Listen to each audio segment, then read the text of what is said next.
Hello students, ఈరోజు మనం 10th class biology సబ్జెక్ట్లో ఇంపార్టెంట్ 8 మార్క్స్ క్వశ్చన్స్ గురించి డిస్కస్ చేద్దాం. బయాలజీ సబ్జెక్ట్లో టోటల్లీ మనకి 5 యూనిట్స్ అనేవి ఉన్నాయి. ఫస్ట్ వన్ వచ్చరికి life process, second one control and coordination, third one how do organisms reproduce, fourth one heredity and fifth one our environment. Total 5 చాప్టర్స్లో మనకి 4 chapters నుంచి 8 మార్క్స్ క్వశ్చన్స్ అనేవి వస్తాయి. ఆ 8 మార్క్స్ క్వశ్చన్స్ ఎన్ని వస్తాయంటే మనకి 2 8 మార్క్స్ క్వశ్చన్స్ వస్తాయి. ఇట్ క్యారీస్ మొత్తం 2 8 మార్క్స్ క్వశ్చన్కి 16 మార్క్స్ అనేవి వస్తాయి. ఈ 4 యూనిట్స్ 8 మార్క్స్ క్వశ్చన్కి అయితే చదవక్కర్లేదండి. ఓన్లీ మనం 2 యూనిట్స్ అయితే చదివితే సరిపోతుంది. ఏమేమి యూనిట్స్ చదవాలి అంటే అయితే ఫస్ట్ యూనిట్ చదవండి, లేకపోతే థర్డ్ యూనిట్ చదవండి. First unit is life process.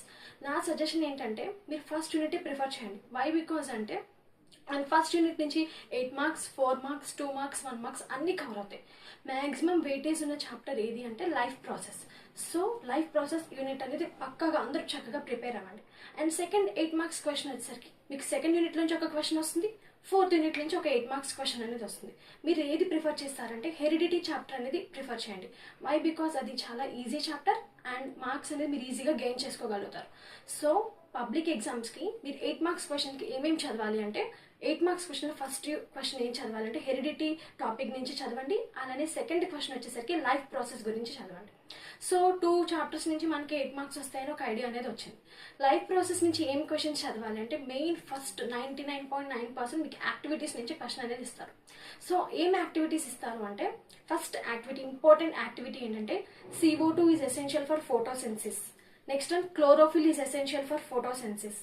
Sunlight is essential for photosynthesis. Effect of saliva on starch. CO2 is more in air. That means CO2 exhalation is more in air. Next question is CO2 released during fermentation in yeast. ఈ 5 to 6 activity questions కనుక చదివితే మీకు పక్కగా question అనేది public ఎగ్జామ్స్లో వస్తుంది. Subscribe for more useful videos.